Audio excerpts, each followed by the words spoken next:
Olá. Ih, deixa eu pegar meu microfone. Já comecei errado, tipo, péssimo vídeo do YouTube porque isso aqui não vai ser editado, é free. Total. Cara, hoje é dia 21 de janeiro, 16h45, e eu tô aqui na minha saga de tentar trazer alguma coisa no dia, no freestyle, assim. Amanhã talvez eu não consiga, porque amanhã vai ter, nesse horário que eu tô gravando aqui agora, vai ter a degustação do bar do meu casamento. Então talvez eu esteja alterado e não vou pegar minha câmera pra gravar, não vou fazer isso comigo mesmo. Mas eu queria falar que antes de começar a gravar isso aqui, eu tava revendo as minhas abas abertas. Eu tenho. Deixa eu ver se eu consigo mostrar aqui mais fácil. Acontece que eu fui virar a câmera e na verdade eu travei o vídeo, então eu vou ter que fazer duas partes aqui. Mas eu tenho aqui duas abas do Comet, né? Tipo, isso aqui é o Gemini aberto. Eu pedi pra ele estruturar mais ou menos aqui o que eu queria falar com vocês. Mas eu tenho duas abas de coisas pra ler, assim, tipo, dois janelas, né, no caso. E aí, eu queria falar com vocês sobre isso, sobre essas muitas abas abertas. Inclusive, tem até aqui um negócio, vou até, pô, ficar temático. Boné que eu ganhei da queridíssima Bia Guarese, dos Muitas Abas Abertas da Beats to Rants, que, cara, muitas abas abertas definem, assim, basicamente o que eu faço do meu trabalho. Eu posso dizer que meu trabalho é deixar muitas abas abertas. Vou deixar o boné aparecendo aqui, ó, vai ficar maneiro, hashtag. E você já percebeu se você faz isso? Você acha que você faz isso? Porque eu me entendi em algum momento da minha carreira que eu sou um curador de conteúdo. Eu não sou um criador, eu sou um transmissor de conteúdo. Então eu faço curadoria de conteúdo, eu leio muito. Isso é uma coisa que sempre me perguntam também, tipo assim, ah, cara, me fala aí qual site que você acompanha ou quais sites que você acompanha. Cara, eu recebo para mais de 100 e-mails, assim, de newsletter do mundo inteiro, assim, de assuntos mais diversos possíveis, porque eu leio muito conteúdo na internet, porque isso me ajuda a fazer conteúdo. Eu separo um bom tempo do meu dia para isso. Mas eu tava refletindo sobre como essas muitas abas abertas também, elas são de certa forma um conforto que eu tento encontrar, e talvez, por isso que eu quero fazer isso aqui, eu quero gravar isso aqui, talvez você faça o mesmo, do tipo, cara, eu não vou ler isso aqui agora, eu sei que é importante, e por isso que eu vou salvar para ver mais tarde. E aí a tua coleção de itens salvos no Instagram, no e-mail, de abas e tal, fica infinita. É igual a mensagem do WhatsApp que você meio que não responde, ali na hora você fala, vou responder depois, aí quando você vê se não respondeu a pessoa 2 meses depois.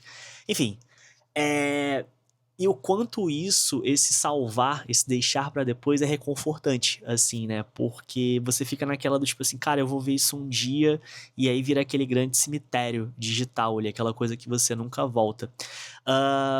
Por que a gente vive isso com tanta efervescência, né? É muito por conta da IA, fazer conteúdo agora é muito fácil. Antigamente a informação ela era escassa. Se você lembrar dos primórdios da internet, início dos anos 2000 aqui no Brasil, a gente tinha o quê? O Mortadela, charges.com.br, Assustador, lembram desse site? Pois é, a gente acessava na aula de informática isso, quando tinha. Eu tive a vantagem de ter acesso a computador mais cedo, porque meus pais tinham gráfica, então eu tive acesso ao computador mais cedo e, consequentemente, tive acesso à internet mais cedo. O que, tipo assim, me ajudou muito, é uma predestinação, fui iluminado, fui escolhido para ser um dos primeiros do meu bairro a ter computador, mas não era nem de longe playboy para isso. Mas no começo da internet, a gente tinha esse site para acessar, então era pouquíssima disponibilidade de conteúdo. Você tinha 4, 5, 6. A geografia da internet era menor. Você tinha. Na verdade, a geografia era até maior. Que a geografia, se você parar pra pensar, hoje diminuiu, né? Hoje, quando a gente fala de países ali na internet, a gente tem o ecossistema Meta, Google, TikTok e Twitter. E fica orbitando por ali no Reddit, no Pinterest, coisas menores, todas plataformas sociais, né? Não lugares, assim, não sites, não blogs que você acessa, enfim. E então a internet diminuiu de tamanho, né? Mas ainda assim a gente pode dizer que a gente tem uma disponibilidade de conteúdo muito baixa. Hoje a disponibilidade de conteúdo é infinita. Se você quiser passar 24 horas consumindo conteúdo, você consegue, sabe? Tipo assim, consumindo conteúdo que eu digo lendo, vendo post, rodando o TikTok, rodando o Instagram, por mais que tenha limite de horas de uso, se você pegar o telefone, você consegue passar 24 horas. Então a gente chegou, cara, numa era de conteúdo infinito. A gente teve um choque. A gente hoje tem infinitamente mais conteúdo que a gente consegue consumir enquanto sociedade, enquanto humanidade. E aí, o nosso filtro quebrou, porque é impossível, não vou dizer que é difícil, acho que é impossível a gente discernir o que é conteúdo bom do que é conteúdo ruim. Se a gente tá sem tempo naquele momento, se a gente não tá no drive certo de leitura daquele determinado assunto ou de consumo daquele determinado conteúdo naquele momento, a gente salva, porque é fácil salvar. Dá uma certa sensação de controle do tipo assim, cara, eu não vou ver isso agora, mas eu controlo isso daqui e esse conhecimento é um conhecimento meu e eu vou voltar em algum momento e eu vou acessar isso daqui. E é muito frustrante quando você volta tempos depois e você vê que aquilo que você salvou não era nada demais. Se você tivesse lido o primeiro parágrafo, você teria descartado aquilo, não teria ficado com essa ansiedade, porque eu fico ansioso por não conseguir tudo que eu tenho que ler. E aí eu até escrevi aqui que a nossa lógica antiga era dizer que salvar fazia sentido quando era difícil achar uma coisa nova, né? Então a gente salvava ali, tipo, a gente tinha os favoritos. Agora, cara, para pra pensar, você não usa os favoritos do teu navegador, sabe? Só que hoje tudo tá um Google de distância, tudo tá uma IA de distância, uma pergunta de distância. Então, tipo, a gente tem os aplicativos que salvam também de maneira automática, já vão te entendendo, e agora estão acoplados com IA e tal. Mentira. Porque no final, isso tudo, eu odeio usar o argumento da dopamina, mas isso tudo é dopamina barata. O ato de você clicar em salvar te dá uma sensação de controle imediato, né? E aí a gente acaba tendo uma ilusão da competência também. A gente sente que aprendeu só porque salvou, só porque encontrou aquilo dali. Porque, na verdade, o salvar deixou de ser uma forma da gente acessar aquilo depois. O salvar virou uma interação, e uma interação valorizada pelas plataformas. Se você salva um vídeo, um carrossel, seja no Instagram, no TikTok, aonde for, você está dando um sinal de que aquele conteúdo é valioso para o criador de conteúdo e ele vai se iludir fazendo mais. E as pessoas não vão ler aquele conteúdo. Posso estar filosofando um pouco, mas, sei lá, deu vontade de fazer dessa maneira. Se você gosta desse tipo de filosofada também, quiser aí agregar, trazendo um assunto, cara, tipo, queria muito ouvir você falando sobre isso. Bota aqui nos comentários que isso me ajuda muito, que eu vou tentar fazer esse tipo de conteúdo. Eu tô gostando de fazer esse tipo de esse formato é gostoso, porque eu não preciso me preocupar com a edição. É literalmente me preocupar com uma fotinha bonitinha na thumb, tipo, fazer um face thumb aqui e tá resolvido, sabe? É muito mais gostoso e é muito mais fácil pra mim fazer e tentar jogar as minhas ideias pro mundo também. Eu vou tentar fazer mais isso, assim, as minhas ideias próprias, sabe? Então, a gente tem essa ilusão da competência e a gente também tem esse esforço que, sabe, tipo assim, porque salvar é fácil, você tem um prazer momentâneo, mas ler exige um esforço, você precisa trabalhar depois, e o nosso cérebro ele escolhe sempre o caminho mais fácil porque ele tá em modo sobrevivência. O nosso corpo, ele é feito para sobreviver, ele não é feito pra gente fazer crossfit, pra gente correr 15 quilômetros, não, a gente é macetado para sobreviver. Sabe, o nosso cérebro tá o tempo todo achando formas de não morrer. Essa é a função dele. Então a função dele é sempre ir pro caminho mais fácil, saca? E aí a gente tem esse fenômeno das pessoas que são acumuladores digitais. Eu sou um acumulador digital. Eu tô tentando melhorar isso. Esse ano é um ano que eu tô melhorando várias coisas. Por exemplo, eu prometi que eu ia parar de roer unha. E aí eu tô indo no salão agora, tipo, fazer minha unha toda semana e tá sendo 10 de 10. Ó, tem 3 semanas e minha unha já melhorou drasticamente. Em maio vocês vão ver uma aliança dourada aqui. Enfim, nada a ver, né, cara? Tipo, faz o conteúdo sério, bicho. Porra, pelo amor de Deus. Isso aqui é um vídeo sério, um canal sério do YouTube. Mas a gente tem muito dessa coisa do tipo, você acumular conteúdo é como você ter uma casa desarrumada, sabe? Tipo assim, o meu armário é desarrumado. Então, invariavelmente, a minha cabeça é desarrumada, é desorganizada dentro dos padrões sociais. Os meus conteúdos que eu fico acumulando também são. Mas eu me encontro no meio deles, tá? Tipo, de tempos em tempos eu faço uma grande limpa, assim como eu faço uma grande limpa no meu armário. Enfim, a gente tem uma pressão social associada a isso, porque a gente acha que precisa saber de tudo para ser produtivo. Esse acúmulo de conteúdo vem muito disso também. Para mim, vem também como uma maneira de me diferenciar, quase um diferencial competitivo que eu posso trazer ali, tipo, porque, pô, cheguei nesse conteúdo primeiro, tive esse pensamento primeiro, eu consegui construir essa ideia, esse insight primeiro do que os meus concorrentes, do que as outras pessoas, e você acaba me vendo como mais inteligente, que sim, é uma coisa que eu quero que você faça, eu quero que você me veja como uma pessoa inteligente, é uma coisa que eu valorizo, sabe? Eu gosto de ser visto como uma pessoa inteligente e é isso que eu me esforço para fazer.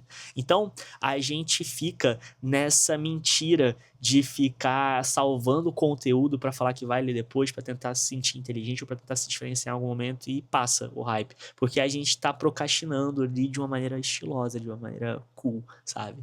E aí, como é que eu tentei trazer aqui 3 coisas que eu li recentemente que prometem ajudar nessas coisas. Eu já tô testando uma delas e tem funcionado muito.